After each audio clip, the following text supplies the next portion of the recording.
Che bellezza. E intanto bentornata. Sì. È un piacere immenso ritrovarti a distanza di 2 anni, perché Sì, in realtà è una lunga storia. Cioè io ho imparato ad amare il cinema in questa sala, proprio perché ho studiato a Pisa, per cui io qui per la prima volta ho visto i film di Bergman, ho visto tante cose, Pasolini, qua dentro. Quindi per me, e ancora non facevo cinema, studiavo filosofia, ancora non avevo avuto questa bella idea di fare cinema. Ed è bellissimo che adesso, come dire, visto che ricordavi i cicli dedicati agli autori, in questi anni il tuo tornarci a trovare ci permette, come dire, di continuare a costruire un fil rouge, incontrarti e dialogare con te di cinema è sempre molto molto bello. Io rompo il ghiaccio con una prima domanda, dopodiché sono più contento che arrivino dal pubblico. Allora, io partirei proprio dall'ultimo concetto, vale a dire sempre avanti.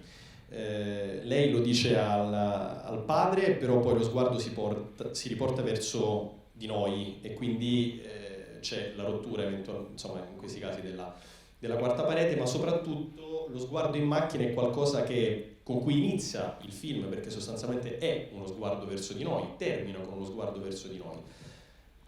Oltre a questo ho notato in diversi punti, in diversi momenti invece che la macchina da presa rimane molto in alto e osserviamo lei e tutto quello che le succede come punto di osservazione molto distaccato. Quindi c'è questo cortocircuito per cui talvolta è come se tu volessi fare parlare, ecco, è un film pieno di parola, sono parole bellissime e ci sono delle sue letture, delle sue lettere. Sono parole tutte vere. Ed è bellissimo che le dica a noi.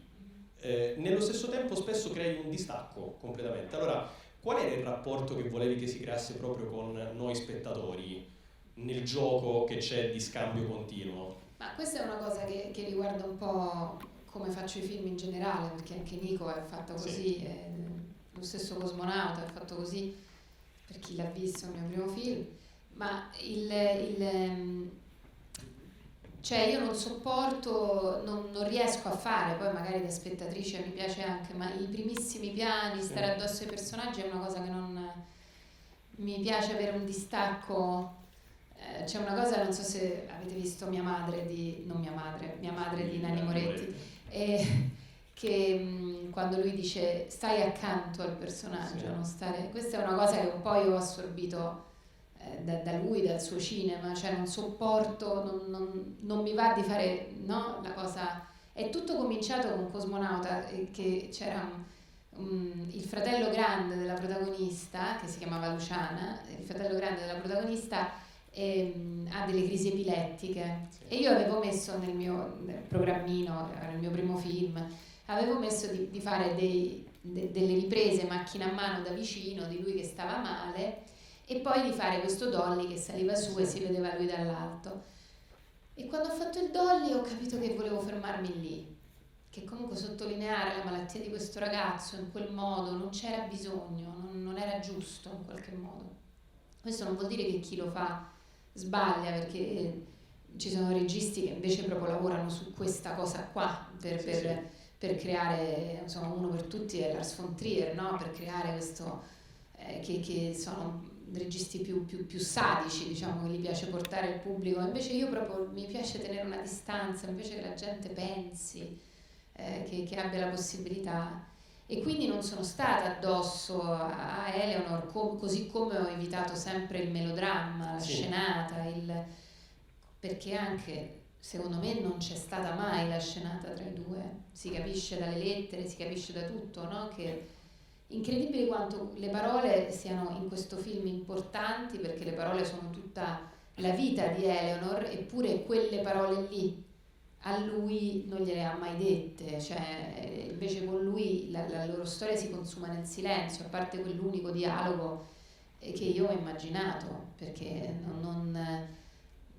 nelle lettere veramente non c'è traccia. C'è a un certo punto una lettera quando lui è tornato a casa per l'ennesima volta in cui lei dice Edward è tornato, non ha detto niente, ha fatto come se niente fosse, e ti viene a dire te non gli hai detto niente neanche te. Certo. No? Cioè, tutto si consumava tra di loro nel non detto. Un non detto che però a un certo punto, quando meno ce l'aspettiamo, sembra essere un detto, però attraverso le parole di Ibsen. Cioè il fai comunicare un qualcosa, ecco, fai anticipare qualcosa che inevitabilmente noi spettatori capiamo che sta per succedere. Forse è il momento in cui lei realizza realmente che tutto quello che sta cercando di combattere in realtà lo sta in fondo vivendo. Ci siete cascati in Ibsen? Ci cascano sempre tutti, questo sono molto felice. Ed è interessante che tu ti affidi a parole, in questo caso è Casa di Bambola, insomma, alle parole di Ibsen per farle raccontare qualcosa che in realtà non... Ma la cosa incredibile è che era lei che lo faceva, nel senso che lei si è imparata il norvegese per tradurre Ibsen in inglese e lo metteva in scena con lui. Sì. Ma anche la cosa incredibile è che anche per esempio quel discorso alle donne, no, che lei fa, quello è un pezzo di un'opera, cioè di un piccolo pamphlet che loro hanno scritto sulla la liberazione delle donne, che lei ha scritto a 4 mani con lui.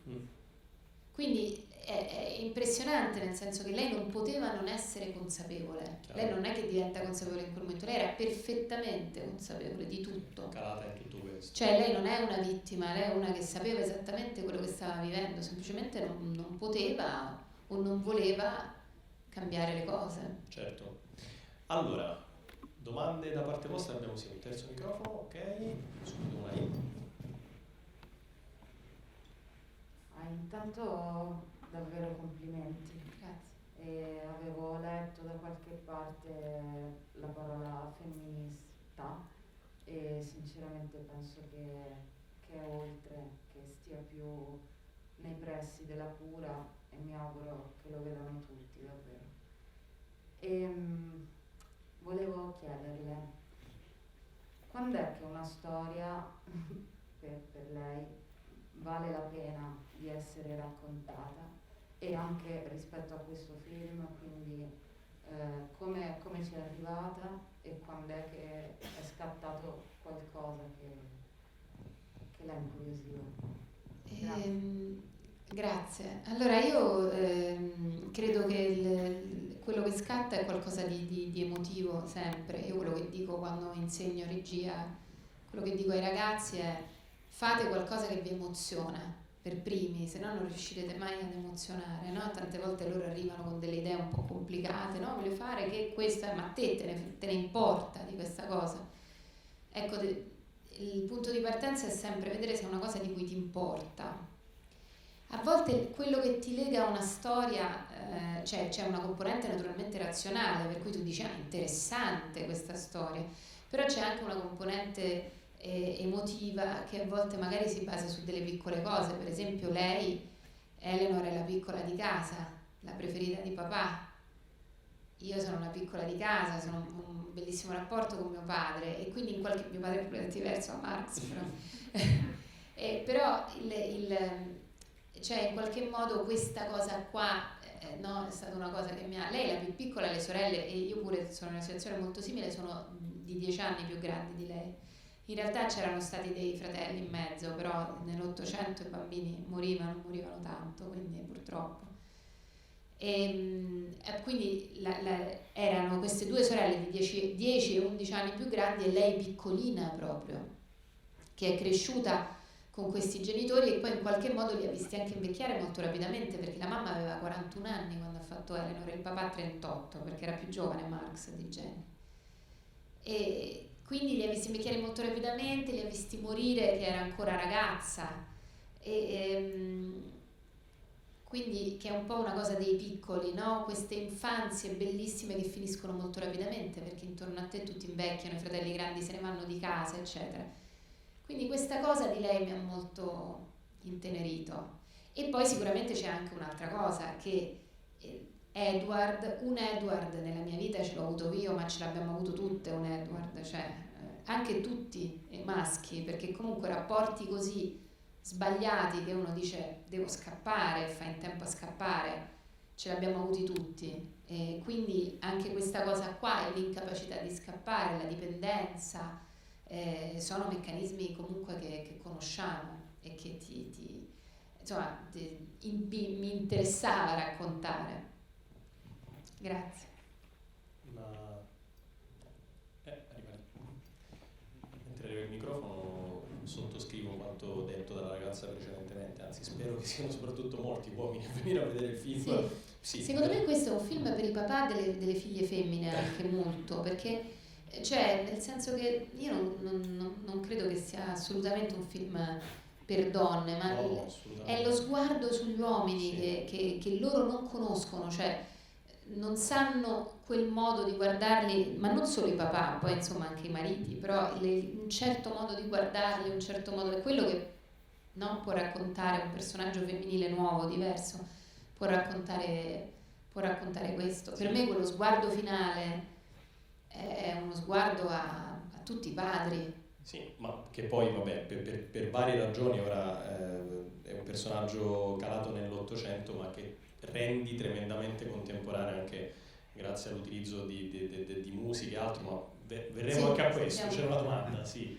Sì, no, tranquillo, interessante comunque quello che stavo facendo poi. No, innanzitutto vabbè, ti ringrazio perché è una bellissima storia da tanti punti di vista, cioè sicuramente aggiunge un tassello chiaramente alla storia che conosciamo magari meglio di Marx, e vorrei proprio partire da questo, nel senso che mi sembra che per tutto il film ci sono appunto c'è la figura chiaramente monumentale del padre che rimane lì in tanti sensi, cioè da una parte sul piano politico, e lì mi sembra che quello che vuoi trasmettere è che in qualche modo Eleanor diciamo, non dico che cioè aggiunge quantomeno un tassello in più alla critica al capitalismo, aggiungendoci anche il tassello del femminismo, ma anche mi sembra proprio dal discorso iniziale che fa e che apre il film fino alla fine la grande questione della storia d'amore del padre, che in qualche modo lei vive come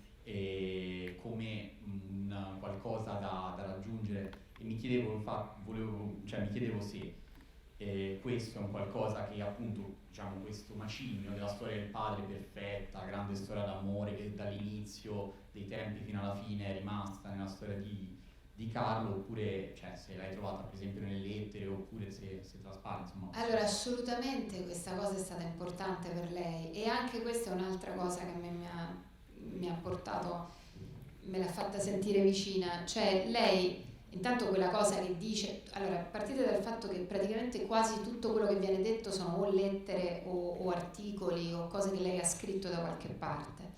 Tutto il discorso che lei fa all'inizio al funerale del padre per dire quanto fosse una coppia meravigliosa, quella dei suoi genitori, è un articolo che lei ha scritto 2 giorni dopo la morte del padre, e pubblicando una lettera che aveva trovato, che è la lettera che lei legge e piange quando si sta tingendo i capelli, no?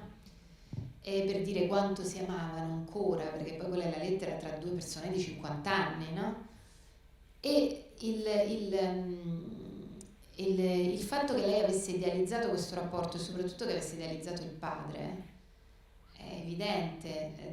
Tutti quanti a un certo punto, quando Engels sta morendo, Engels ha firmato, insomma, ha detto che Freddy non era figlio suo, era evidente che era figlio di Marx, e lei comunque non ha voluto. E se tu leggi le lettere della Kautsky, che è quella che stava lì, che era la moglie di Kautsky, che era quella che stava lì e si occupava di Engels dopo la morte di Helen, lei praticamente di Kautsky, che Kautsky,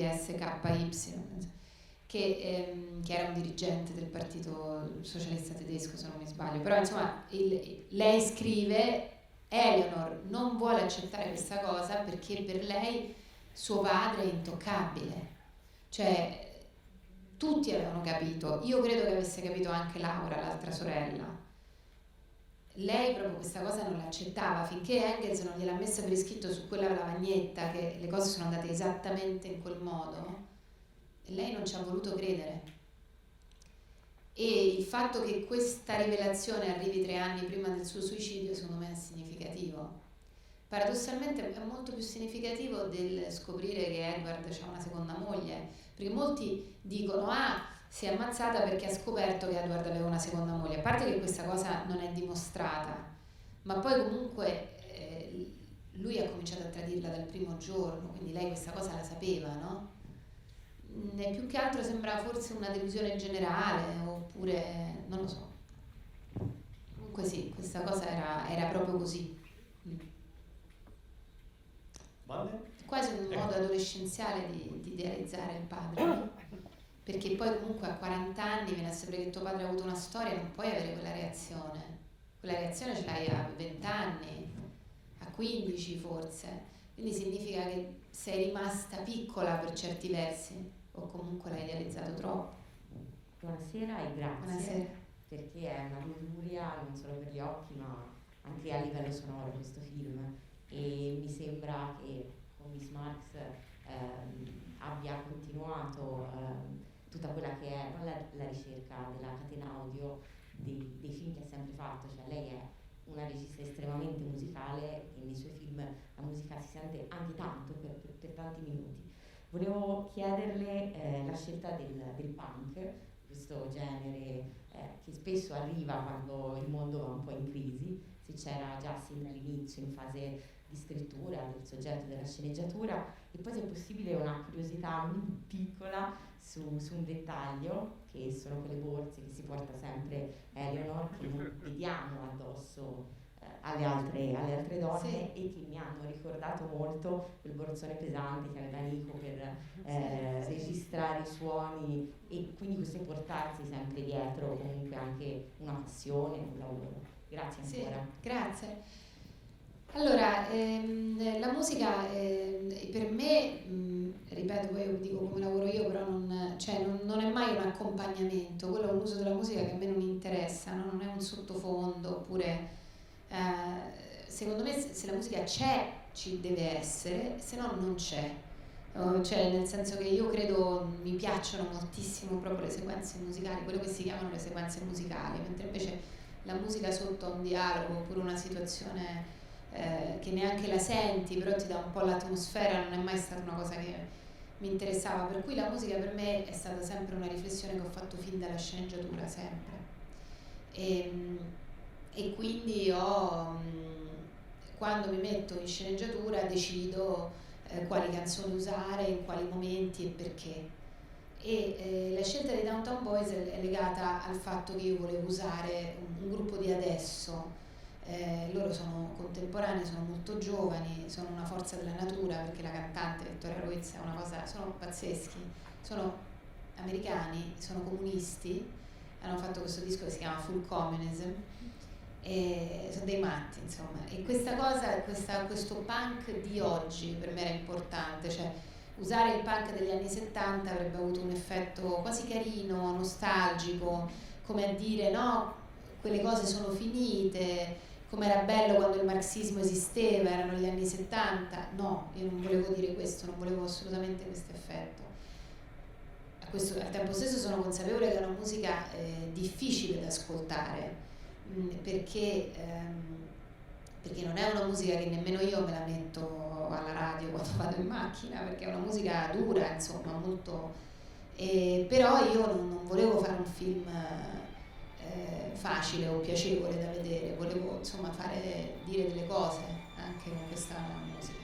Poi c'è la musica romantica, che era l'altra componente della storia di Eleanor, e quindi Chopin, Liszt, brani molto conosciuti del romanticismo, che per me dovevano raccontare quest'anima romantica di questa donna, però li abbiamo rifatti con i Gattocilleggia contro il Grande Freddo, che è la band con cui lavoro da quando ho fatto Cosmonauta, che sono un gruppo post-rock che ha un suono molto particolare. Un pezzo dei Gattocilleggia lo riconosci fra mille, perché hanno proprio il loro suono, sono molto malinconici, secondo me anche molto ironici, cioè hanno un po' e quindi mi piaceva l'idea di prendere questa musica con tutto l'immaginario che si porta appresso e rifarla, distorcerla, renderla più contemporanea.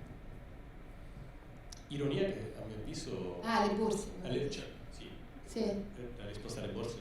Le borse, grazie, sono contenta. Sai che non ci avevo pensato che anche Nico aveva il registratore. Diciamo che io sono così, ho sempre 2000 borse appresso, cioè una donna che lavora di solito no, è sempre carica di...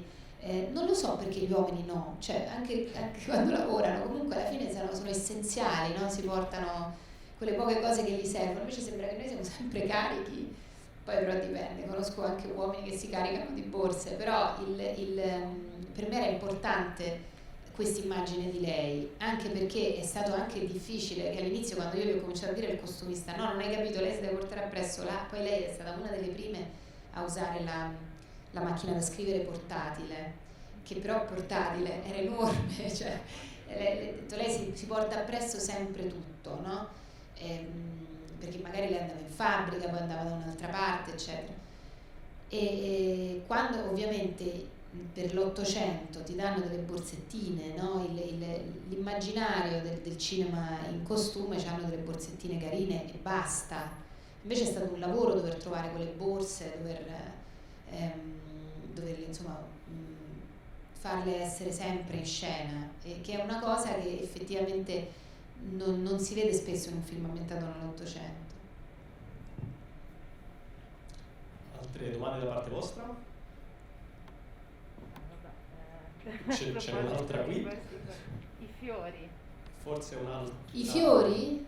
I fiori è una cosa che è successa veramente, cioè lui praticamente riempiva di fiori queste stanze d'albergo, era ossessionato, regalava fiori di continuo e poi a un certo punto cominciano ad arrivare dei conti di fiori che lui non ha regalato però a lei. Quella è la prima spia dei tradimenti per me e l'ho potuta seminare così. Infatti quando lei dice i fiori io non li ho ricevuti, lei lo sa, cioè questo è il punto, è che lei lo sa fin dall'inizio, lo sa perché glielo dicono tutti, glielo dicono, gli amici glielo dicono dal primo momento. Io non lo so perché ci si rimane insieme, però quello è successo. Quindi. Il fatto che anche alcuni interni i tappeti fossero con i fiori. Che alcuni interni tappeti fossero con i fiori. Sì. Allora vi dico questa cosa, le due case, la casa di Marx e la casa di lei, sono girate a Cinecittà. Questo significa che le abbiamo costruite con legno, noi proprio e abbiamo scelto la carta da parati, scelto i mobili, eccetera. Ovviamente noi avevamo dei riferimenti pittorici perché abbiamo detto subito non scadiamo nell'immagine rigida, no? Un'immagine in bianco e nero, seppiata della fotografia dell'Ottocento, che è un'immagine molto rigida e molto lontana dalla realtà, perché le fotografie se ne facevano 2 in una vita praticamente, no? Ci si preparava, invece noi abbiamo preso proprio come riferimento la pittura sia impressionista sia preraffaellita, cioè gli impressionisti, questi interni, queste donne con i capelli sciolti, no? Quelle carte da parati, e quindi abbiamo scelto le carte da parati, no? Seguendo questo bisogno di fare un film colorato. E la cosa divertente di cui voi non vi siete accorti è che lei quando entra in casa, l'esterno è in Belgio di quella casa, poi lei apre la porta e entra a Cinecittà. E praticamente noi abbiamo la porta, ce la siamo portata in Belgio ovviamente perché la porta deve essere la stessa, e poi avevamo costruito a Cinecittà un muretto, però appunto tutto quello che è dentro quelle 2 case proprio ce lo siamo inventati da zero, è stata una cosa molto bella, una grande libertà che abbiamo avuto, abbiamo proprio costruito la pianta della casa sapendo che lei doveva fare quella danza e questo è stato un grande privilegio. Tempo ancora per una domanda da parte vostra? Se no io ho un'ultima curiosità, visto che era uscita fuori la parola ironia, che viene fuori in 2 o 3 momenti, trovo geniale assolutamente il racconto sull'aldilà, quindi ma soprattutto scena finale, gioco di società, scopriamo un Engels simpaticissimo, no? Di grande umore e soprattutto la cosa che volevo chiedere è, ma un gioco del genere effettivamente l'hai ritrovato nelle carte? Quelle sono delle carte, cioè tu sei in grado di poter sapere dei segreti probabilmente? Ma c'è tutto su queste carte, c'è anche, poi però non mi chiedete qual è perché non me lo ricordo, c'è tipo il piatto preferito di Marx, perché loro facevano questo gioco, si chiamava il gioco della confessione, sì. C'erano una serie di domande e ognuno rispondeva, sì. E nelle carte di Eleanor però esiste anche pubblicato in realtà, io l'avevo trovato anche pubblicato in un libricino degli anni 60 che sono andata a pescare in una bancarella delle lettere di Marx dove c'è proprio il gioco della confessione, cioè si sapeva che loro facevano questo gioco in famiglia. Sì. E infatti il motto di Marx, sono uomo, niente di umano mi è estraneo, fa parte cioè si sa che quello è un motto. Quindi non mi sono inventata niente ed è interessante come Engels era uno proprio che si godeva la vita, ma questo si sa anche nel leggere le lettere tra di loro, no? E è interessante come le risposte di Eleanor siano più simili a quelle di Engels che a quelle di Marx, perché forse lei aveva bisogno, forse lei in quest'uomo ha visto proprio una leggerezza, una capacità di godersi la vita che lei non aveva visto in suo padre, perché poi non è che uno cerca proprio il papà, uno cerca anche, no? Qualcosa di diverso. E quindi quel gioco lì è così. Engels era un personaggio così.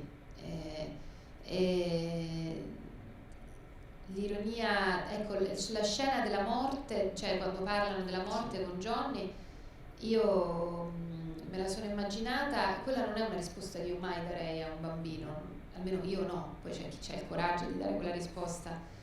Volevo che lei desse quella risposta perché credo che sia, cioè allora nell'Ottocento, in quel momento essere atei significava tante cose, anche lui Edward faceva parte prima di una società di atei, era una cosa veramente, e per cui il coraggio di dire quella cosa a quel bambino, un bambino che ha appena perso la mamma, ha appena perso il nonno, mi piaceva vederla che faceva una cosa così, senza nemmeno porsi il problema.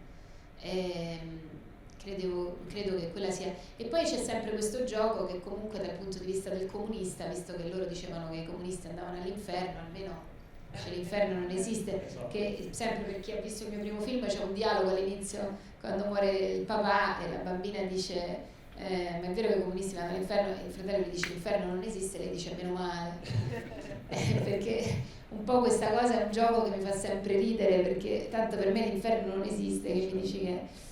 Però ecco, detto questo, io non ho assolutamente quel rapporto lì anzi è un problema che mi ossessiona, quello della morte, quindi non l'ho certo risolto in quel modo. In questo modo qua. Bene, allora ringraziamo Susanna Micchiarelli per grazie questo primo incontro. Il film rimane qua tutto il weekend. Yes. Voglio dire un'altra cosa, che il film rimane qua tutto il weekend, sarà nella versione doppiata, ma la versione doppiata è molto bella, perché l'ho fatta io, cioè nel senso che sapendo che comunque in Italia sarebbe, e siccome io comunque sono italiana, per me era importante che fosse bella, quindi ho fatto i provini agli attori, ho lavorato all'adattamento, eccetera, per cui naturalmente se l'avete visto in originale, siete abituati a vedere i film in originale, fa un po' impressione, però anche secondo me è godibile perché si leggono meno i sottotitoli, insomma, però adesso con questo non voglio dire che bisogna andare a vedere tutti i film doppiati, cioè, scatta la polemica. Però voglio dire, consigliatelo, se è doppiato non importa. Grazie Susanna, grazie a voi. Internazionale, tornate a vederlo così Esattamente, così si sentite l'internazionale, esattamente. Allora, a Venezia c'era tutta la sala che batteva le mani durante l'internazionale. a tempo, che bellezza. E intanto bentornata. Sì. È un piacere immenso ritrovarti a distanza di 2 anni, perché Sì, ti no, abbiamo- devo- in realtà è una lunga storia. Cioè io ho imparato ad amare il cinema in questa sala, proprio perché ho studiato a Pisa, per cui io qui per la prima volta ho visto i film di Bergman, ho visto tante cose, Pasolini, qua dentro. Quindi. Per me, e ancora non facevo cinema, studiavo filosofia, ancora non ho avuto questa bella idea di fare cinema. Ed è bellissimo che adesso, come dire, visto che ricordavi i cicli dedicati agli autori, in questi anni il tuo tornarci a trovare ci permette, come dire, di continuare a costruire un fil rouge, incontrarti e dialogare con te di cinema è sempre molto molto bello. Io rompo il ghiaccio con una prima domanda, dopodiché sono più contento che arrivino dal pubblico. Allora, io partirei proprio dall'ultimo concetto, vale a dire sempre avanti. Lei lo dice al padre, però poi lo sguardo si riporta verso di noi e quindi c'è la rottura insomma, in questi casi della quarta parete, ma soprattutto lo sguardo in macchina è qualcosa con cui inizia il film, perché sostanzialmente è uno sguardo verso di noi, termina con uno sguardo verso di noi. Oltre a questo ho notato in diversi punti, in diversi momenti invece che la macchina da presa rimane molto in alto e osserviamo lei e tutto quello che le succede come punto di osservazione molto distaccato. Quindi c'è questo cortocircuito per cui talvolta è come se tu volessi fare parlare, ecco, è un film pieno di parola, sono parole bellissime e ci sono delle sue letture, delle sue lettere. Sono parole tutte vere. Ed è bellissimo che le dica a noi. Nello stesso tempo spesso crei un distacco completamente. Allora, qual era il rapporto che volevi che si creasse proprio con noi spettatori nel gioco che c'è di scambio continuo? Ma questa è una cosa che riguarda un po' come faccio i film in generale, perché anche Nico è fatto così, lo stesso Cosmonauta è fatto così, per chi l'ha visto, il mio primo film, ma cioè io non sopporto, non riesco a fare, poi magari da spettatrice mi piace anche, ma i primissimi piani, stare addosso ai personaggi è una cosa che non mi piace, avere un distacco. C'è una cosa, non so se avete visto Mia madre di Nanni Moretti, che quando lui dice stai accanto al personaggio, non stare, questa è una cosa che un po' io ho assorbito da lui, dal suo cinema, cioè non sopporto, non mi va di fare, no, la cosa. È tutto cominciato con Cosmonauta, che c'era il fratello grande della protagonista, che si chiamava Luciana, il fratello grande della protagonista ha delle crisi epilettiche, e io avevo messo nel mio programmino, era il mio primo film, avevo messo di fare delle riprese macchina a mano da vicino di lui che stava male, e poi di fare questo dolly che saliva su e si vedeva lui dall'alto. E quando ho fatto il dolly ho capito che volevo fermarmi lì, che comunque sottolineare la malattia di questo ragazzo in quel modo non c'era bisogno, non era giusto in qualche modo. Questo non vuol dire che chi lo fa sbaglia, perché ci sono registi che invece proprio lavorano su questa cosa qua per creare, insomma, Uno per tutti è Lars von Trier, no? Per creare questo che sono registi più sadici, diciamo, che gli piace portare il pubblico. Invece io proprio mi piace tenere una distanza, invece che la gente pensi, che abbia la possibilità.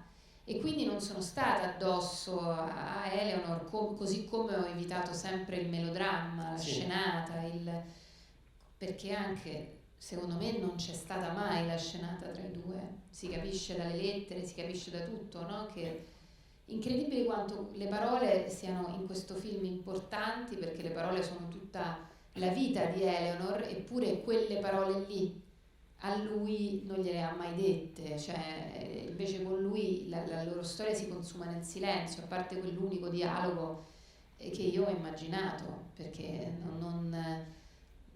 nelle lettere veramente non c'è traccia. C'è a un certo punto una lettera quando lui è tornato a casa per l'ennesima volta, in cui lei dice Edward è tornato, non ha detto niente, ha fatto come se niente fosse, e ti viene a dire te non gli hai detto niente neanche te. Certo. No? Cioè, tutto si consumava tra di loro nel non detto. Un non detto che però a un certo punto, quando meno ce l'aspettiamo, sembra essere un detto, però attraverso le parole di Ibsen. Cioè il fai comunicare un qualcosa, ecco, fai anticipare qualcosa che inevitabilmente noi spettatori capiamo che sta per succedere. Forse è il momento in cui lei realizza realmente che tutto quello che sta cercando di combattere in realtà lo sta in fondo vivendo. Ci siete cascati in Ibsen? Ci cascano sempre tutti, questo sono molto felice. Ed è interessante che tu ti affidi a parole, in questo caso è Casa di Bambola, insomma alle parole di Ibsen per farle raccontare qualcosa che in realtà non... Ma la cosa incredibile è che era lei che lo faceva, nel senso che lei si è imparata il norvegese per tradurre Ibsen in inglese e lo metteva in scena con lui. Sì. Ma anche la cosa incredibile è che anche per esempio quel discorso alle donne, no, che lei fa, quello è un pezzo di un'opera, cioè di un piccolo pamphlet che loro hanno scritto sulla la liberazione delle donne, che lei ha scritto a quattro mani con lui. Quindi è impressionante, nel senso che lei non poteva non essere consapevole. Lei non è che diventa consapevole in quel momento, lei era perfettamente consapevole di tutto. Calata in tutto questo. Cioè lei non è una vittima, lei è una che sapeva esattamente quello che stava vivendo, semplicemente non poteva o non voleva cambiare le cose. Certo. Allora, domande da parte vostra? Abbiamo sì un terzo microfono, ok? Subito una lì.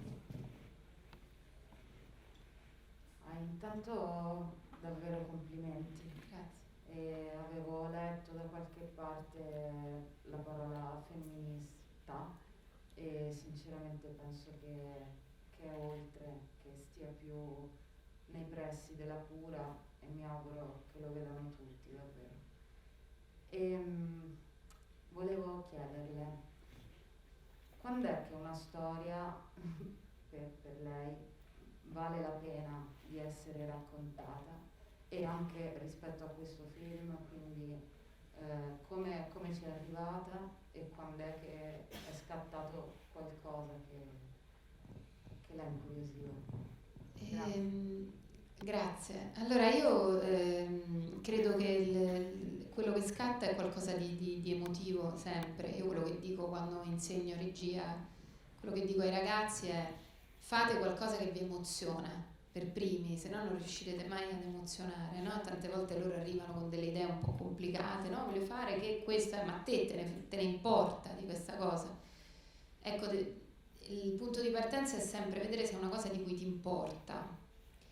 A volte quello che ti lega a una storia, c'è una componente naturalmente razionale, per cui tu dici, interessante questa storia, però c'è anche una componente emotiva che a volte magari si basa su delle piccole cose. Per esempio lei, Eleanor, è la piccola di casa, la preferita di papà. Io sono una piccola di casa, sono un bellissimo rapporto con mio padre, e quindi mio padre è completamente diverso a Marx, però cioè in qualche modo questa cosa qua, no, è stata una cosa che lei è la più piccola, le sorelle, e io pure sono in una situazione molto simile, sono di 10 anni più grandi di lei. In realtà c'erano stati dei fratelli in mezzo, però nell'Ottocento i bambini morivano tanto, quindi purtroppo. E quindi erano queste due sorelle di 10 e 11 anni più grandi, e lei piccolina proprio, che è cresciuta con questi genitori e poi in qualche modo li ha visti anche invecchiare molto rapidamente, perché la mamma aveva 41 anni quando ha fatto Eleanor e il papà 38, perché era più giovane Marx di Jenny. E quindi li ha visti invecchiare molto rapidamente, li ha visti morire che era ancora ragazza, quindi che è un po' una cosa dei piccoli, no? Queste infanzie bellissime che finiscono molto rapidamente perché intorno a te tutti invecchiano, i fratelli grandi se ne vanno di casa, eccetera. Quindi questa cosa di lei mi ha molto intenerito. E poi sicuramente c'è anche un'altra cosa, che un Edward nella mia vita ce l'ho avuto io, ma ce l'abbiamo avuto tutte un Edward, cioè anche tutti i maschi, perché comunque rapporti così sbagliati che uno dice devo scappare, fa in tempo a scappare, ce l'abbiamo avuti tutti, e quindi anche questa cosa qua è l'incapacità di scappare, la dipendenza, sono meccanismi comunque che conosciamo e che mi interessava raccontare. Grazie.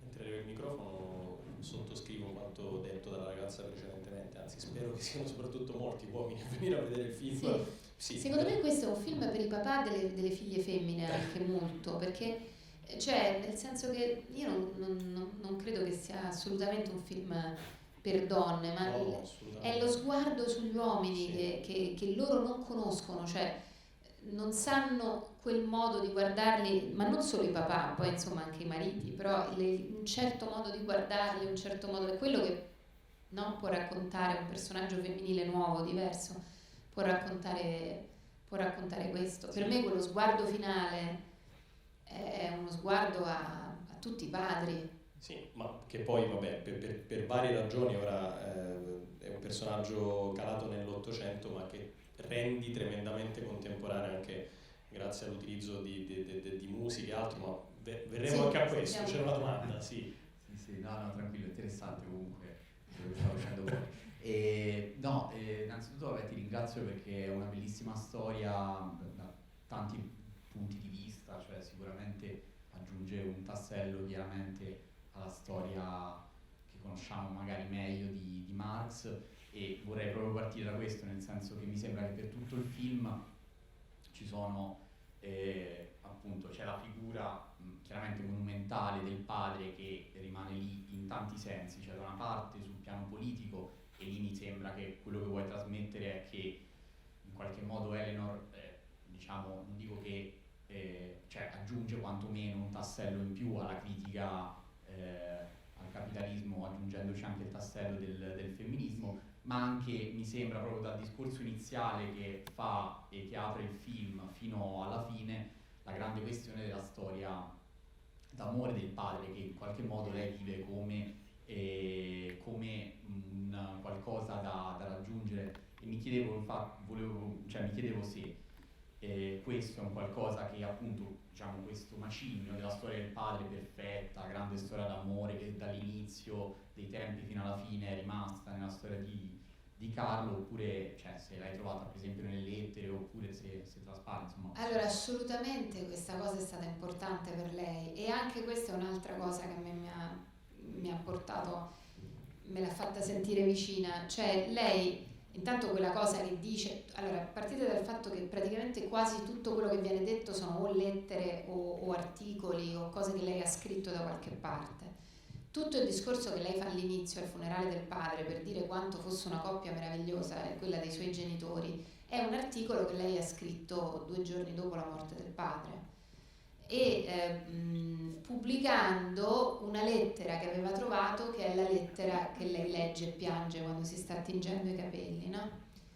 E per dire quanto si amavano ancora, perché poi quella è la lettera tra 2 persone di 50 anni, no? E il fatto che lei avesse idealizzato questo rapporto, e soprattutto che avesse idealizzato il padre, è evidente. Tutti quanti a un certo punto, quando Engels sta morendo, Engels ha firmato, insomma, ha detto che Freddy non era figlio suo, era evidente che era figlio di Marx, e lei comunque non ha voluto. E se tu leggi le lettere della Kotzky, che è quella che stava lì, che era la moglie di Kotzky, che era quella che stava lì e si occupava di Engels dopo la morte di Helen, lei praticamente di Kautsky, che K-A-U-T-S-K-Y, che era un dirigente del partito socialista tedesco, se non mi sbaglio, però insomma lei scrive: Eleanor non vuole accettare questa cosa perché per lei suo padre è intoccabile. Cioè tutti avevano capito, io credo che avesse capito anche Laura, l'altra sorella.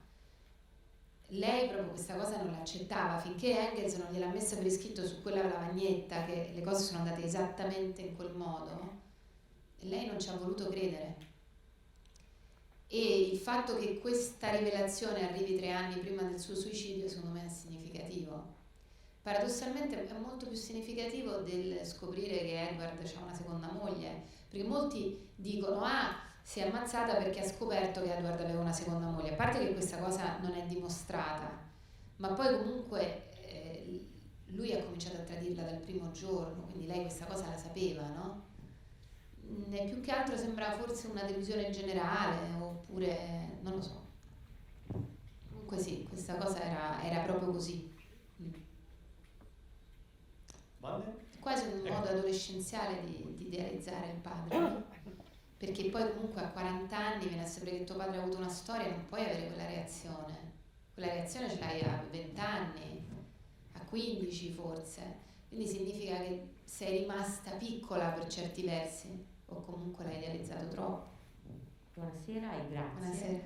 Perché è una goduria non solo per gli occhi ma anche a livello sonoro questo film, e mi sembra che con Miss Marx abbia continuato tutta quella che è non la ricerca della catena audio dei film che ha sempre fatto. Cioè lei è una regista estremamente musicale e nei suoi film la musica si sente anche tanto per tanti minuti. Volevo chiederle la scelta del punk, questo genere che spesso arriva quando il mondo va un po' in crisi, se c'era già sin dall'inizio in fase di scrittura del soggetto della sceneggiatura, e poi se è possibile una curiosità piccola su un dettaglio, che sono quelle borse che si porta sempre Eleanor, che non vediamo addosso alle altre donne, Sì. E che mi hanno ricordato molto quel borsone pesante che aveva Nico per registrare i suoni, e quindi questo portarsi sempre dietro comunque anche una passione, un lavoro. Grazie ancora. Sì, grazie. Allora, la musica per me, ripeto, poi io dico come lavoro io, però non è mai un accompagnamento, quello è un uso della musica che a me non interessa, no? Non è un sottofondo, oppure secondo me se la musica c'è ci deve essere, se no non c'è. È cioè nel senso che io credo mi piacciono moltissimo proprio le sequenze musicali, quello che si chiamano le sequenze musicali, mentre invece la musica sotto a un dialogo oppure una situazione che neanche la senti, però ti dà un po' l'atmosfera, non è mai stata una cosa che mi interessava, per cui la musica per me è stata sempre una riflessione che ho fatto fin dalla sceneggiatura, sempre. E quindi quando mi metto in sceneggiatura decido quali canzoni usare, in quali momenti e perché. E la scelta dei Downtown Boys è legata al fatto che io volevo usare un gruppo di adesso. Loro sono contemporanei, sono molto giovani, sono una forza della natura, perché la cantante Vittoria Ruiz è una cosa, sono pazzeschi, sono americani, sono comunisti, hanno fatto questo disco che si chiama Full Communism, e sono dei matti, insomma. E questa cosa, questo punk di oggi per me era importante, cioè usare il punk degli anni 70 avrebbe avuto un effetto quasi carino, nostalgico, come a dire no, quelle cose sono finite, come era bello quando il marxismo esisteva, erano gli anni 70. No, io non volevo dire questo, non volevo assolutamente questo effetto. Al tempo stesso sono consapevole che è una musica difficile da ascoltare, perché non è una musica che nemmeno io me la metto alla radio quando vado in macchina, perché è una musica dura, insomma, molto. Però io non volevo fare un film facile o piacevole da vedere, volevo insomma dire delle cose anche con questa musica. Poi c'è la musica romantica, che era l'altra componente della storia di Eleanor, e quindi Chopin, Liszt, brani molto conosciuti del romanticismo, che per me dovevano raccontare quest'anima romantica di questa donna, però li abbiamo rifatti con i Gatto Ciliegia contro il Grande Freddo, che è la band con cui lavoro da quando ho fatto Cosmonauta, che sono un gruppo post-rock che ha un suono molto particolare. Un pezzo dei Gatto Ciliegia lo riconosci fra mille, perché hanno proprio il loro suono, sono molto malinconici, secondo me anche molto ironici, cioè hanno un po' e quindi mi piaceva l'idea di prendere questa musica con tutto l'immaginario che si porta appresso e rifarla, distorcerla, renderla più contemporanea. Ironia che a mio avviso... Le borse. Sì. La risposta alle borse... Le borse, grazie, sono contenta. Sai che non ci avevo pensato che anche Nico aveva il registratore. Diciamo che io sono così, ho sempre 2000 borse appresso, cioè una donna che lavora di solito no, è sempre carica di... non lo so perché gli uomini no, cioè anche quando lavorano comunque alla fine sono essenziali, no? Si portano quelle poche cose che gli servono, invece sembra che noi siamo sempre carichi, poi però dipende, conosco anche uomini che si caricano di borse, però per me era importante questa immagine di lei, anche perché è stato anche difficile, che all'inizio quando io gli ho cominciato a dire al costumista no, non hai capito, lei si deve portare appresso là, poi lei è stata una delle prime a usare la macchina da scrivere portatile, che però portatile era enorme, cioè lei si porta appresso sempre tutto, no? Perché magari lei andava in fabbrica, poi andava da un'altra parte, eccetera. E quando ovviamente per l'Ottocento ti danno delle borsettine, no? L'immaginario del cinema in costume hanno delle borsettine carine e basta. Invece è stato un lavoro dover trovare quelle borse, dover insomma farle essere sempre in scena, che è una cosa che effettivamente non si vede spesso in un film ambientato nell'Ottocento. Altre domande da parte vostra? C'è un'altra qui? I fiori. Forse un'altra. I fiori? I fiori è una cosa che è successa veramente, cioè lui praticamente riempiva di fiori queste stanze d'albergo, era ossessionato, regalava fiori di continuo e poi a un certo punto cominciano ad arrivare dei conti di fiori che lui non ha regalato però a lei. Quella è la prima spia dei tradimenti per me e l'ho potuta seminare così, infatti quando lei dice i fiori io non li ho ricevuti, lei lo sa, cioè questo è il punto, è che lei lo sa fin dall'inizio, lo sa perché glielo dicono tutti, glielo dicono, gli amici glielo dicono dal primo momento.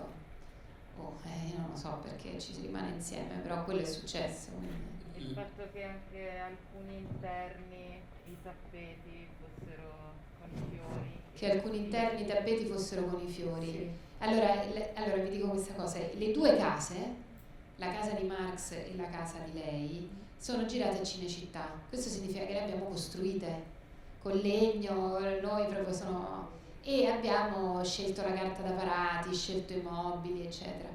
Ovviamente noi avevamo dei riferimenti pittorici, perché abbiamo detto subito non scadiamo nell'immagine rigida, no? Un'immagine in bianco e nero, seppiata della fotografia dell'Ottocento, che è un'immagine molto rigida e molto lontana dalla realtà, perché le fotografie se ne facevano 2 in una vita praticamente, no? Ci si preparava, invece noi abbiamo preso proprio come riferimento la pittura sia impressionista sia preraffaellita, cioè questi interni, gli impressionisti, questi interni, queste donne con i capelli sciolti, no? Quelle carte da parati. E quindi abbiamo scelto le carte da parati, no? Seguendo questo bisogno di fare un film colorato. E la cosa divertente di cui voi non vi siete accorti è che lei quando entra in casa, l'esterno è in Belgio di quella casa, poi lei apre la porta e entra a Cinecittà e praticamente noi abbiamo la porta, ce la siamo portata in Belgio ovviamente, perché la porta deve essere la stessa, e poi avevamo costruito a Cinecittà un muretto. Però appunto tutto quello che è dentro quelle 2 case proprio ce lo siamo inventati da zero, è stata una cosa molto bella, una grande libertà che abbiamo avuto, abbiamo proprio costruito la pianta della casa sapendo che lei doveva fare quella danza e è stato un grande privilegio. Tempo ancora per una domanda da parte vostra?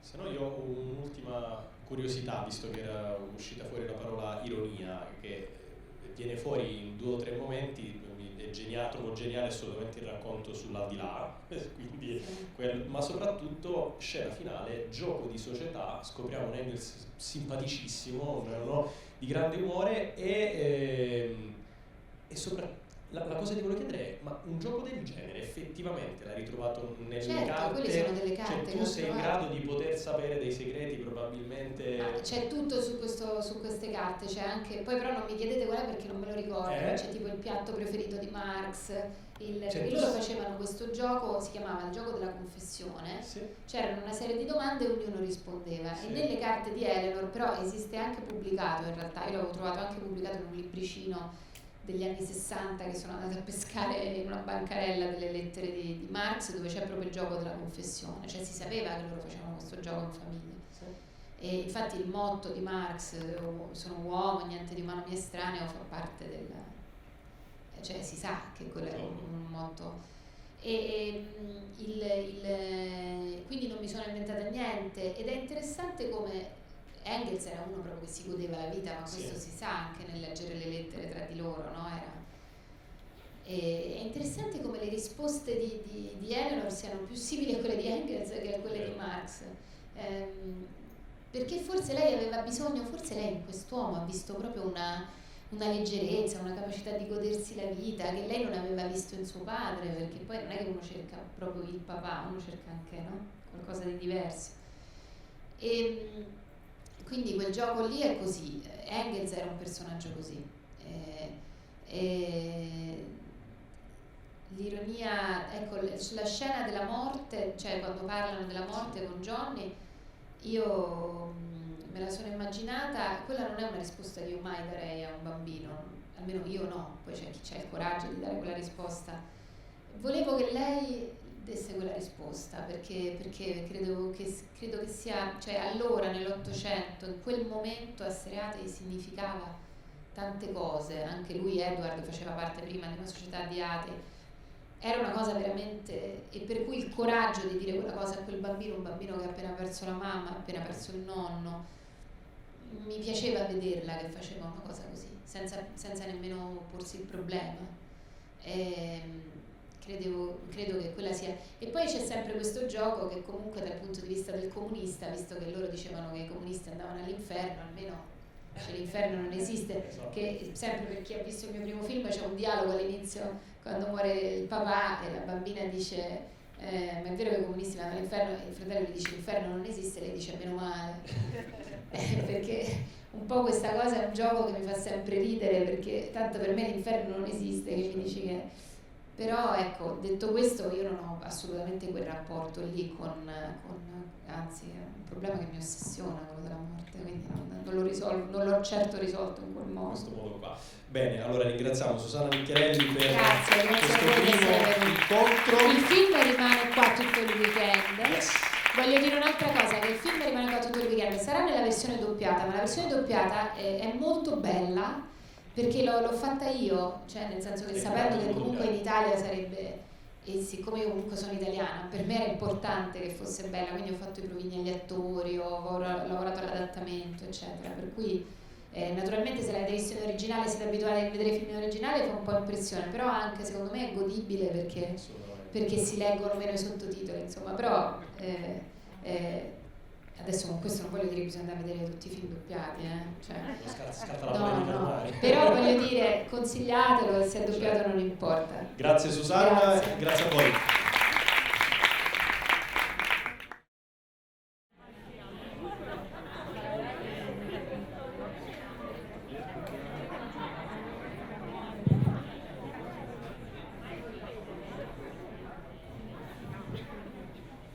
Buonasera a tutti, bentornati all'Arsenale, è un immenso piacere ritrovare Susanna Nicchiarelli per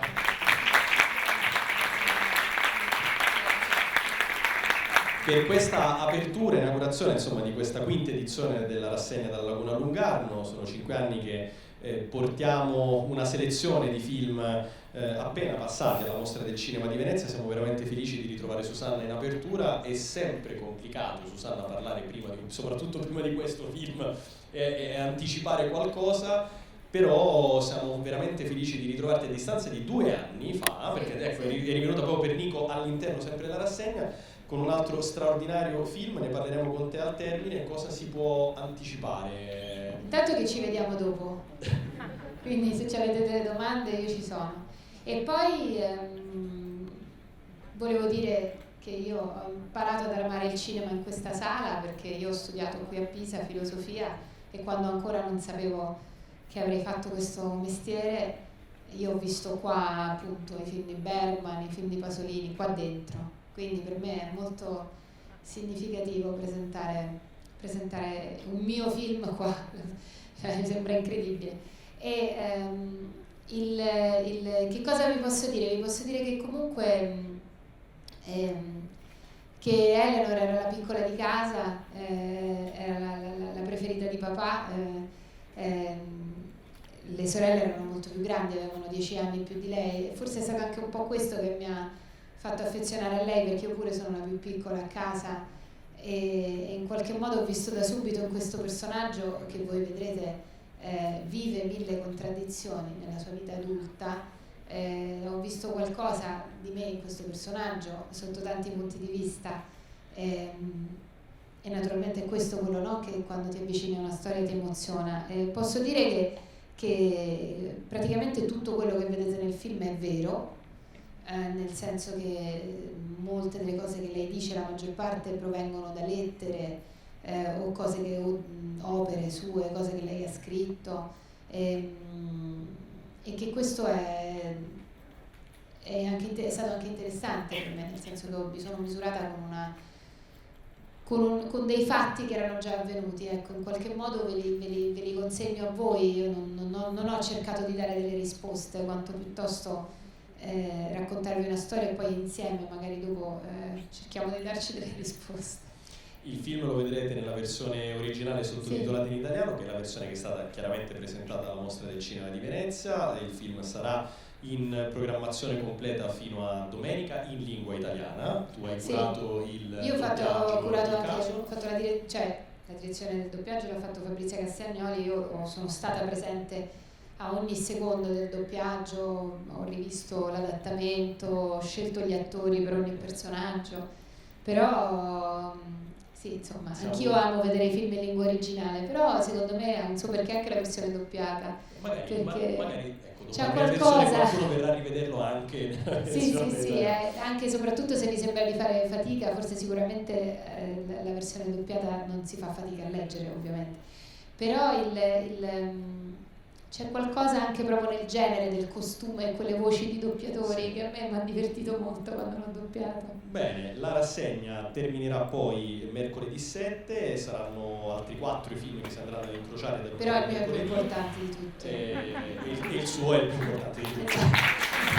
Per cui vi auguriamo una buona visione e ci ritroviamo. No, se vuoi dire gli altri 4 film io scherzavo. No, quelli sono in programma, sì. Ah, ok. Vi trovate il programma completo chiaramente sul sito dell'Arsenale. Vi auguriamo una buona visione e ci ritroviamo con Susanna al termine. Va bene. Ciao. A dopo, ciao.